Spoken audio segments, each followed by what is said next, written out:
Some men, facing a midlife crisis, begin to make up for what they didn't have time to do when they were younger. Welsh multimillionaire Peter Morgan went on a wild goose chase and met the girl of his dreams. Only this love had deadly consequences. Two friends were sitting on a sofa in a bungalow located on the territory of an ancient castle and talking about their problems. One of them was complaining about how her lover had left her and what she planned to do about it. At the same time, a man was in his own house a few dozen kilometers away from the castle. His fingers were literally digging into the receiver of his cell phone. A second ago, he heard something that would later change the rest of his life. Today's story took place in the UK, in Wales, in 2016. Peter Morgan, a Welsh multi-millionaire real estate tycoon and from Abergavenny, could afford a lot of things. He had amassed his fortune with ease and now enjoyed a life of luxury. Peter Morgan was born in 1962. He grew up near the town of Newport in Wales, where he lived with his parents and younger siblings.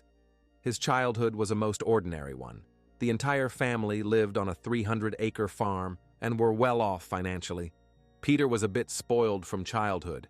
He went to school with great reluctance, realizing that in the future he would continue his parents' work and become a farmer. The boy thought that he had enough knowledge for that.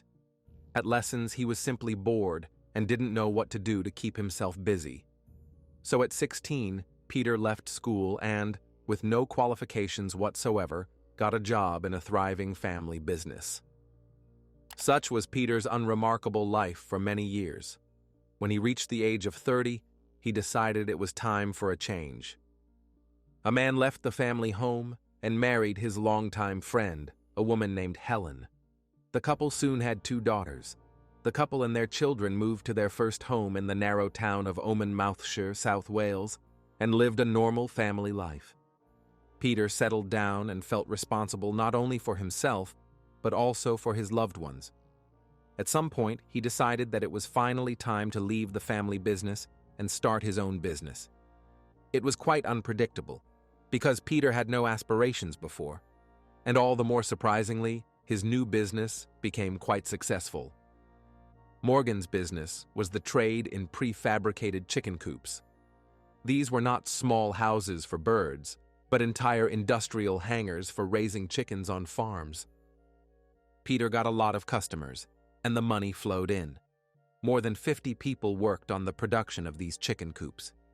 In the late 2000s, when Peter was in his early 40s, he sold his business for a 7-figure sum, making him a multi-millionaire practically overnight. While at first he invested money in real estate and other successful projects that brought him even more income, then everything changed dramatically, almost overnight. When Peter turned 40, he says, he experienced a midlife crisis.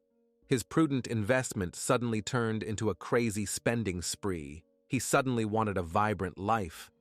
The businessman started buying luxury cars like Ferrari, Lamborghini, and acquired a bunch of high-tech machinery, a tank, a helicopter, a fire truck. Peter had a passion for weapons and kept an AK-47 assault rifle in his office desk, and his most senseless purchase was an ancient castle from the 13th century where he wielded all this machinery. However, Peter's habit of ridiculous spending was not the only new personality trait he acquired during his midlife crisis. At some point, the man went on a business trip to Amsterdam, and it was there that he first paid a girl of easy behavior for intimate services. Peter liked the new experience because it was the first time he slept with another woman while married, and soon this habit of getting pleasure on the side became as necessary for Morgan as air. This is where today's story began to unfold. One day in 2011, Peter Morgan was spending time with his friends at a private dance club. During the conversation, one of the men told about an app that could be used to book elite escort services at any time. Peter was unusually enthusiastic about the idea, the fact that he could download the app, browse through all these women, and just book a high-class escort. It was for him the realization of the most fantastic dream. When he returned home, the first thing he did was download the new app to his computer, and from then on, he was on it 24/7. Peter felt he was living in his fantasy world and began to pay very often for the services of female escorts. He met them all over Wales, Newport, in Cardiff, Swansea, and this happened at least once a month. That said, Morgan wanted a new girl every time. He never ordered the same one twice, but Morgan said he liked variety. Each time he met with ladies of easy virtue, the man covered it up with work trips. At the same time, Peter's wife Helen had no idea about his adventures and had no idea that her passionless and unromantic husband was going out on the left. Perhaps the woman was completely focused on her daughters. She didn't care at all how her husband spent his weekdays. In May 2012, when Peter turned 50, he met a young woman named Georgina Simonds. Georgina was 22 years old at the time. She had grown up in a large family in Newport, Wales. Georgina was brought up with 3 brothers and grew up incredibly stubborn, fun-loving, and opinionated. She dropped out of school at the age of 16 and got a job working in a call center while taking cosmetology courses. At the age of 17, Georgina started a relationship with a man named Peter Deem, who was 6 years older than the girl. Between them, from the first meeting, there was an attraction, and a few months later, Simmons became pregnant and gave birth to a daughter, Emily. Young people, together with the baby, settled in the house of Pete's mother. Working in a call center brought minimal income to the young family, so Georgina constantly complained that she lacked money. The young woman didn't want to spend hours in a stuffy office and get paid what she thought was a pittance. The power of age made her want to party, hang out, and enjoy life. While her boyfriend Pete was a homebody and preferred to avoid going to parties, Georgina could not think of anything better than making money with her looks. She decided to get a job as an escort. During that period, the woman became literally obsessed with her appearance. She started dressing very provocatively, always trying to attract the attention of the opposite sex, and behaving very flirtatiously when talking to men. She has undergone breast augmentation surgery twice, as well as liposuction. She started taking lessons with triplastics and burlesque, and then got a job at a private dance club. Things were going great for a while. Georgina was making more money than she ever had in her life. Her boyfriend Pete also had a good job, and the young family was able to move out of Pete's mom's house, buy their own apartment, and live independently of anyone. And that was exactly what Georgina had dreamed of. That didn't make the woman happy, though. She still wanted to have a lot of money. She explained her desire by the fact that she wanted to give her daughter Emily a better future. It was then that Georgina decided to find a job as an elite escort and started advertising her services on the very app used by multimillionaire Peter Morgan. Of course, Georgina's boyfriend Pete was against his girlfriend providing such services. He was well aware that the escorting could end up as a bedroom date. The man rejected the very idea of having to share his woman with clients. But Pete didn't want to leave Georgina and his daughter either. So after a serious conversation, they agreed that they would have an open relationship. The couple also agreed that they would keep Georgina's new job as an escort a secret from the rest of the family. On her profile on the escort app, the woman called herself Hannah James and listed the various services she was willing to offer. This is how her job as an escort began. And sometime in May 2012, Georgina and Peter Morgan had a fateful meeting on an escort booking app. All this would later trigger a series of unpleasant events that would lead to terrible consequences. Peter approached Georgina through the app, and they went on their first date. The couple had dinner and chatted a bit about nothing. Literally, from the first meeting, Morgan fell in love with the pretty blonde. He was mesmerized by her form. He became obsessed with this young woman. Just for their first kiss, Peter paid Georgina $200, and during the evening and night, he gave her various amounts of money for her services. Surely these were not small sums, as Hannah James was a high-class escort agent and her prices were also quite high. Before meeting Georgina, Peter had never re-socialized with any girl because he liked variety. However, meeting Simmons changed everything. His own beliefs about one woman only once fell apart instantly, as the businessman was determined to see Georgina again. He arranged a paid date for a second time, then a third, fourth, and fifth. Whereas before he'd only spent time with other women once a month, now the meetings had increased to once a week, and they were only with Georgina Simonds. As time went on, things began to heat up. Peter wanted to spend as much time as possible with his new girlfriend. He was not only physically attracted to this woman, he was willing to pay just to have Georgina spend an hour in his compagnie. He loved being around her. They went on dates, to the movies, to restaurants. Peter bought her clothes, shoes, bags, jewelry. He once gave her a red Ferrari. All this time, he also paid her separately for intimate meetings. Everything happened so quickly that the man didn't notice how much he fell in love with Georgina. Deep down, he didn't think of Simmons as an escort. He thought of her as his girlfriend. There was even a time when Peter's wife and daughters went on a weekend getaway, and the man paid Georgina thousands of dollars to spend that time with him at his home. Peter's wife, Helen, had no idea that while she and the kids were having fun on vacation, a girl from an elite escort was living in their family home, and her husband would satisfy his deepest desires in their marital bedroom. And so it went on for the next few months.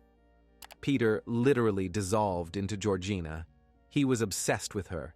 He was 50 years old, and she was only 22, and Simmons was old enough to be his daughter. But it didn't stop Morgan that his elite girlfriend was practically the same age as his children. He was head over heels in love with this girl. Naturally, for Georgina, it was just a job and an opportunity to get as much money as possible. It didn't even bother her that Peter treated her more like property than a person. In addition to Morgan, she also dated other male clients and made love to them for money. In addition, Simmons still had a boyfriend, Pete Dean, with whom she was in an open relationship. But Peter didn't care about Georgina having a boyfriend. The man just ignored him. Rather, he was nervous about the other men paying the girl to escort him. He couldn't bear the thought of his girlfriend spending nights with others. His possessive nature did not allow him to share his woman with anyone else. So Morgan decided to pay up and purchase exclusive rights to Georgina's escort so that she would be left entirely to him. From that moment on, Simmons could no longer see other clients, and she herself was quite satisfied with it, because she received a much larger sum from one client than from a dozen different ones. The woman didn't see it as a problem. For her, the deciding factor was the money she would eventually receive for her escorting. Peter was paying Georgina £10,000. That's almost $13,000 a month just for the exclusive rights to her. Besides that, he paid for everything else, her living expenses, food, clothing, and the like. Morgan put Georgina and her young daughter in his castle.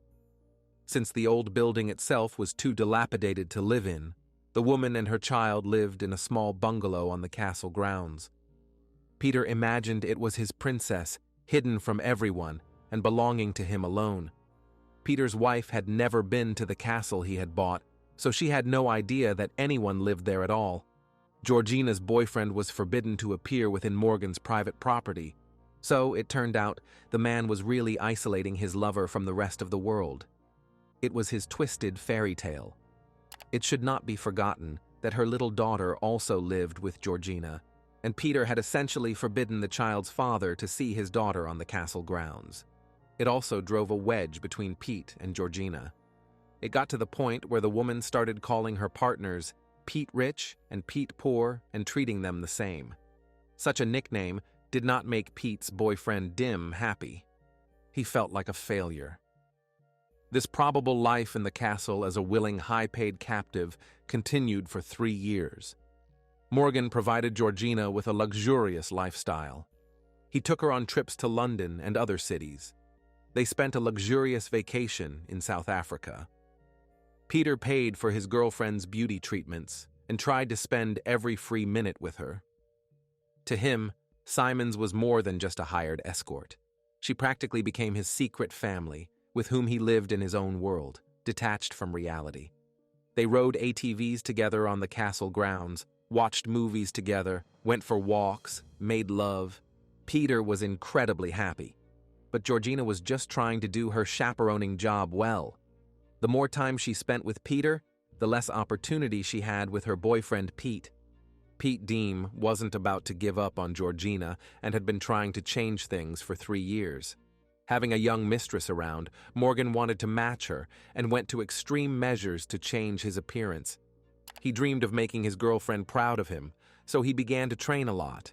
He lost weight, whitened his teeth, and completely changed his style. Peter now wore designer clothes and tried to follow fashion. His appearance changed dramatically from day to day. At least he thought so. However, the wife realized that her husband had someone on the side only at the moment when on Valentine's Day she saw a receipt for flowers sent to another woman. However, it seems that Helen was happy with this state of affairs because she did not do anything about it, but only further distanced herself from her husband.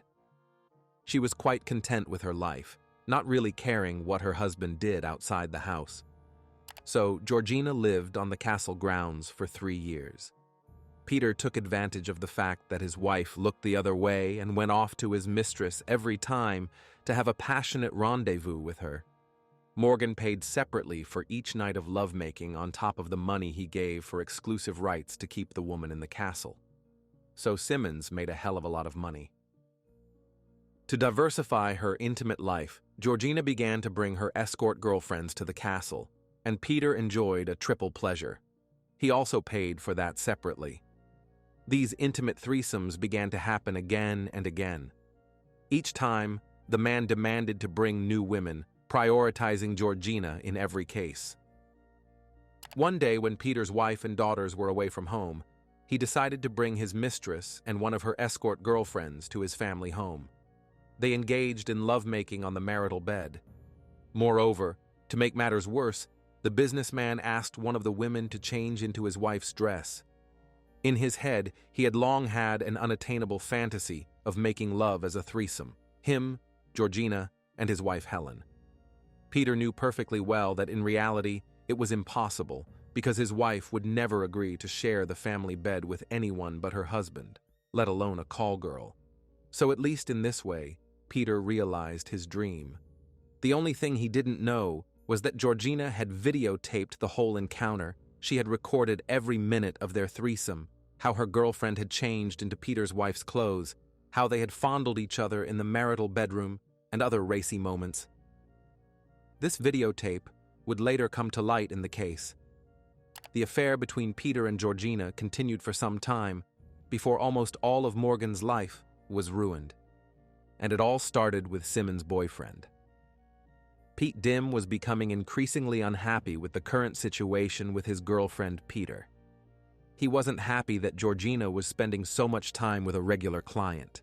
The guy had certain feelings for the girl and just wanted to continue his life next to her and their daughter Emily. But Morgan constantly got in his way. One day, Pete got fed up with it and broke up with Georgina. And shortly afterward, Peter's wife Helen found out about her husband's long-standing affair with an escort girl. She had accidentally stumbled upon text messages between them and could no longer ignore the situation. Peter still hoped that he could find a way out of the unpleasant situation. He honestly confessed to his wife about the affair and was sure that she would be able to understand his intimate passions and be sympathetic. However, Helen was not going to put up with the presence of a mistress in their family life. She kicked Peter out of the house and filed for divorce, demanding a fair share of all assets. It would seem that now Morgan, without a shame, could move in with Georgina and live happily, without guilt in front of his wife. In addition, the girl broke up with her boyfriend, but everything was not so simple because in the life of Simmons, one after the other happened 2 unimaginable tragedies that tore her heart apart. The first occurred in mid-2015 when the girl's father committed suicide. The circumstances of his death are unknown, but it was absolutely devastating news for Georgina. She couldn't come to her senses for a long time and was very worried. As soon as the pain of loss began to ease a little, a second tragedy struck. Just a few months later, towards the end of 2015, Georgina's ex-boyfriend, Pete, also struck out on his own. After breaking up with the mother of his child, he fell into a deep depression. Pete felt like his life had lost all meaning. His beloved woman was taken away from him, his daughter was taken away, no one needs him. And unfortunately, the young man could not cope with his emotions. In November 2015, he was found hanged in a forest area. 2 consecutive deaths of the people closest to her hit Georgina very hard. She began to have mental health problems. The girl fell into depression, and there was nothing left of the self-confident, stubborn conqueror of hearts. She was no longer the same person. Now it was difficult for her to even get out of bed. She numbed her pain with alcohol and even turned to illegal drugs to try to cope with life's tragedies. Her behavior toward Peter also began to change dramatically. Georgina distanced herself from Morgan.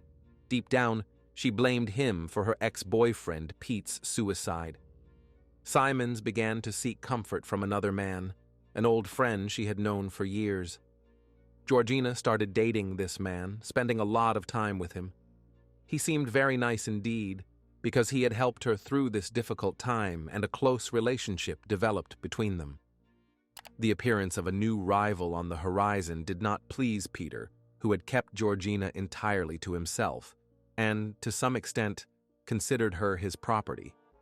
He wasn't going to turn a blind eye to the fact that Simmons was paying attention to someone else.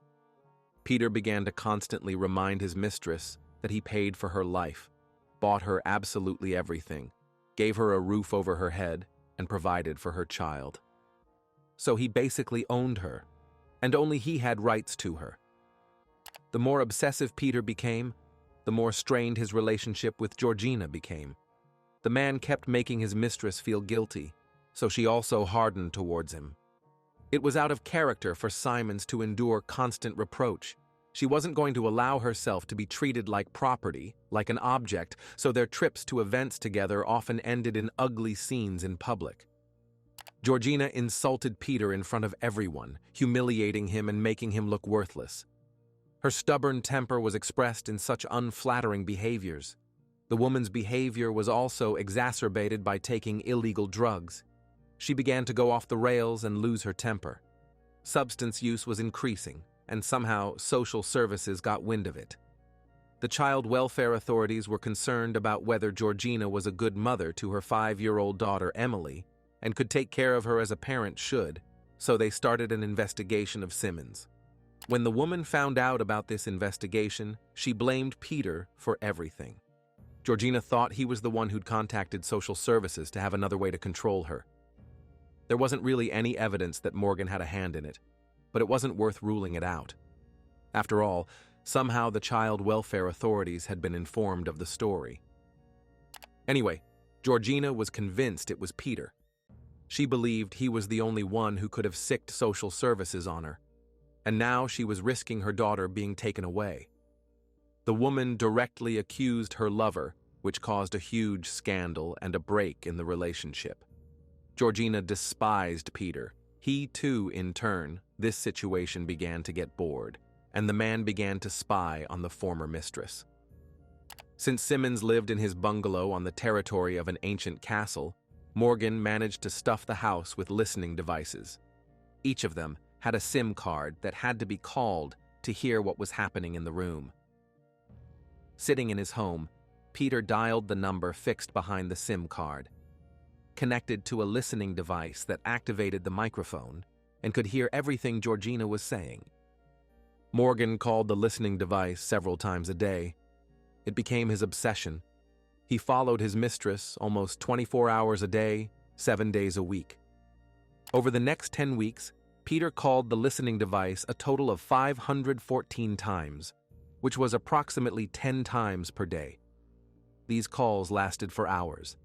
It is unclear how he had so much free time, as he was a successful businessman.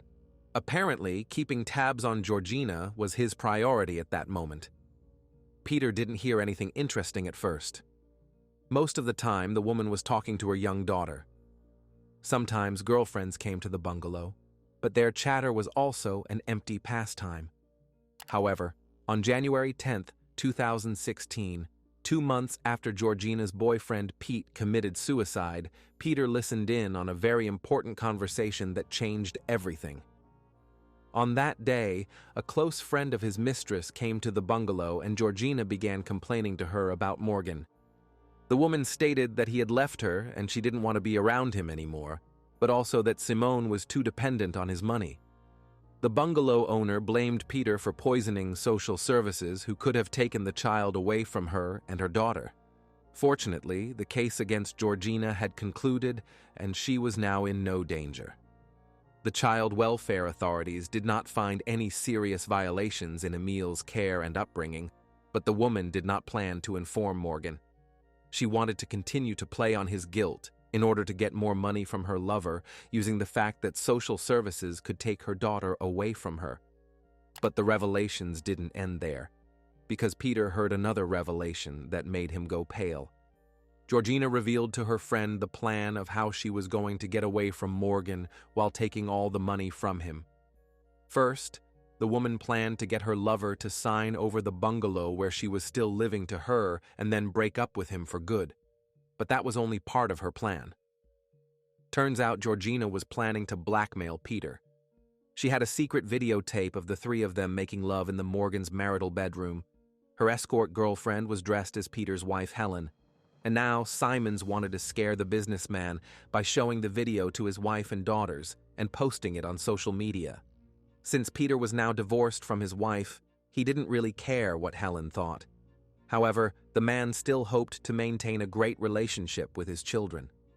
Morgan realized that if his daughters saw the video, they would reject him, wanting nothing more to do with their father. He would burn with shame in front of his acquaintances and friends, and it would completely ruin his life. Listening to the conversation between his mistress and her friend, Peter was indescribably horrified. It was the first time he had learned that his intimate amusements had been videotaped. But what shocked him even more was that the girl he had considered the main and only love of his life was capable of such betrayal.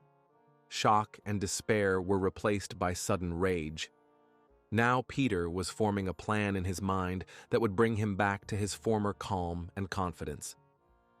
On January 11th, the day after all those revelations from the mistress that Peter had overheard, his mobile phone began showing alarming search queries. Then on January 12th, Morgan went to a supermarket and bought a rope, cable ties, plastic bags, and rubber gloves. After that, he drove to his bungalow castle, where Georgina lived. The businessman didn't waste time and immediately confessed to the mistress that he knew about her plans, thanks to the listening device. He declared that he was aware of the impending blackmail and wasn't going to let it happen. In a final desperate attempt, Peter threw a pile of money at Georgina's feet, trying to persuade her to stay with him. He promised to make her his wife, give her a share of his fortune, and set up a life insurance policy through which she could receive $1 million when he died. Simmons hesitated for a while, but apparently the man had repulsed her so much that she eventually rejected his proposal. Georgina sang that because of money, she might lose her daughter, who would then be taken by social services. She even threatened to take her own life if that ever happened. It seems that Georgina didn't realize that Peter had heard absolutely everything and understood that the welfare authorities had finished their investigation and had no complaints against her since she was still trying to deceive him. Another brazen lie enraged Peter so much that he decided to terrify his mistress. At that moment, Georgina was sitting on the couch. The man pulled out the purchased rope, wrapped it around her neck, and tightened it with all his might. In reality, he had no intention of taking the girl's life. He only wanted to scare her into agreeing to stay with him. Peter continued shouting at Georgina as he strangled her, but instead of yielding submissively, the stubborn woman retorted that he would pay for everything and that he wouldn't get away with it. After these words, Morgan's intention to intimidate abruptly changed into a concrete desire to send Georgina to the afterlife so that she would be silenced forever. Peter pulled out a blanket and covered the girl's face because he couldn't bear to watch the final moments of her life. He simply kept tightening the rope again and again until the victim stopped twitching. Georgina Simonds lost her life at the age of 25. Her 6-year-old daughter, Emily, was left orphaned, with neither a father nor a mother, and all of this happened because Georgina, in her desire to secure a comfortable life for herself and her child, couldn't stop in time, and was ultimately ruined by an insatiable thirst for money. In the end, after everything had happened, Peter tried to cover his tracks, but he didn't do a very good job. He put on rubber gloves, tied the woman's ankles and wrists with cable ties, and wrapped her body in plastic. Then he placed the lifeless Georgina on the back seat of his SUV. Morgan thought it was a good idea to take the mistress's body to the old family home, where his ex-wife and 2 daughters had once lived. The mansion was situated on a fairly large plot of land. Peter decided to hide the body in an outbuilding, thinking that no one would ever discover it there. In covering up the body, the man made a series of stupid mistakes. First, all his actions were recorded on the security cameras installed at his own home. Peter didn't even bother to delete those recordings.